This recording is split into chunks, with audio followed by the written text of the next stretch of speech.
The Quebec legislature, in enacting Bill 21 in spring 2019, used all the mechanisms at its disposal to make sure that its law would have its effects, even if it violates fundamental rights and freedoms. So Bill 21 includes kind of declarations that it's to operate notwithstanding the Canadian Charter and notwithstanding or despite the Quebec Charter of Human Rights and Freedoms. So from the government's perspective, it doesn't matter if the law violates rights. Thank you. And could you tell me a little bit about what is the notwithstanding clause and how has Quebec used this to allow Law 21 to essentially exist? The Canadian Charter of Rights and Freedoms is unusual in that while it guarantees a whole set of fundamental liberties and rights, it also gives the legislature or parliament the possibility of kind of derogating or accepting from those guarantees. So the charter has its section 33, which allows a legislature to state that its law is going to operate despite or notwithstanding fundamental rights. And so the legislature essentially gets to decide that one or more laws are going to be immune from being struck down by a court for chunks of up to 5 years at a time. And was this always, I guess, included in the charter? Yeah, the notwithstanding clause has been part of the charter since 1982, and it was seen as one of the kind of things that allowed some provincial premiers who were nervous about the charter to accept it, this idea that there would be a kind of safety valve that the political branches of government could use. Thank you very much. If not a problem, but is there any maybe other cases that, when we think of the notwithstanding clause being used, not just in Quebec, maybe Canada, yeah. that you'd like to? Sure. So the notwithstanding clause has been used more often in Quebec than anywhere else.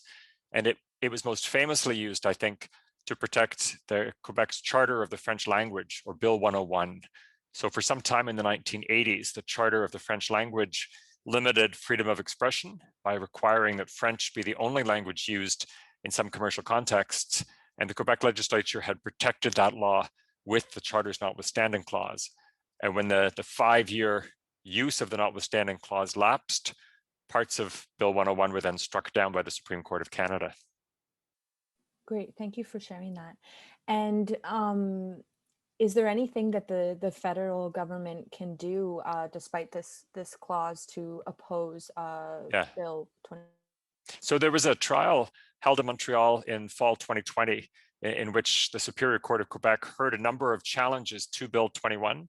Of course, the Canadian Charter isn't the only resource in the Canadian Constitution. And so even when the notwithstanding clause is used, there are other bases on which something can be attacked from within constitutional law. And so the judge heard from a number of groups this fall arguments that Bill 21 should not be allowed to operate, to have its effects, despite being protected by the notwithstanding clause. Some of the arguments were based on federalism, the idea that what it was doing was something only Parliament could do and not a provincial legislature. There were really a range of challenges, but the federal government could have intervened in that trial if it wished to do so. And the federal government still could intervene in the proceedings if they move next to the Quebec Court of Appeal or eventually to the Supreme Court of Canada. And how them intervening, what might this look like? I mean, it would take the form of the Attorney General of Canada signaling to the judge that the federal government wished to be involved. And from that point forward, they would be making arguments along with the other parties involved. And so if they saw the need to be articulating their federal position, they certainly could do so. Depending on the outcome, that we're waiting for, do you think that maybe this could move forward to the Supreme Court of Canada? I mean, I think nobody imagines that it's going to stop with the Superior Court of Quebec's judgment. So whether it's the provincial government losing, whether it's the groups challenging the law losing, I think all spectators think that this is going to go through 2 more rounds, next to the Provincial Court of Appeal and finally to the Supreme Court of Canada. The only way I could picture a kind of more direct route would be somehow if the federal government referred the matter straight to the Supreme Court, but that strikes me as unlikely. Thank you. And I guess I'm just curious to know, when you first saw this law being proposed, Did you have any thoughts maybe you wanted to share? I guess being shocked or anything like that? Yeah, this law follows discussions in Quebec about the place for religious difference that have gone on for years and years and years. So in a sense, it wasn't a surprise. The provincial Coalition Avenir Québec, which was elected in 2018, had indicated that it intended to legislate in this area.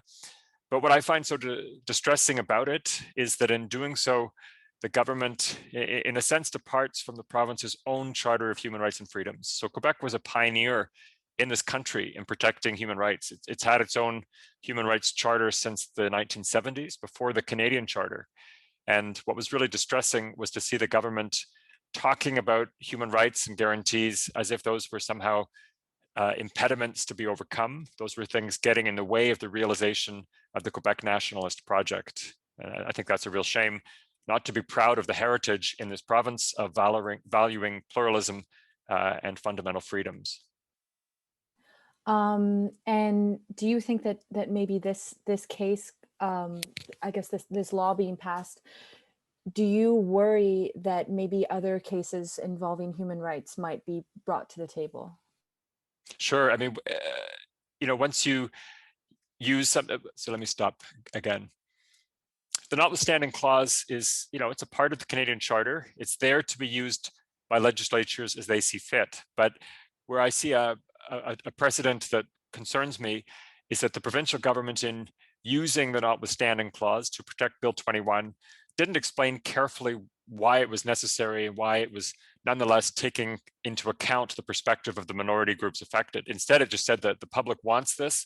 We have a majority government, and in a sense, it doesn't matter if our legislation tramples on individual freedoms. And that's, if that's the kind of attitude that's going to be used in future cases, one can imagine other very unpleasant consequences as well. Absolutely. Thank you so much. Is there anything that I didn't ask that you think is important to know, especially from a legal standpoint? I'll just say, I mean, a couple of things you probably won't include, but I'll just throw them out there. It's ironic that the government is standing behind legislation that limits the candidates available to teach, for example. There's an urgent shortage of teachers in the province, and yet Bill 21 stops qualified candidates from being hired. And also, some of the discussion leading up to the bill was concerned with people covering their faces and the importance of having faces uncovered when dealing with the government. Obviously, this pandemic, in which we've all been wearing masks, shows that people can communicate, they can live together, to use an expression often used here, even while wearing different pieces of cloth on their bodies. So it seems to me that some of the things driving the law are out of whack with the actual prevailing social conditions in the province.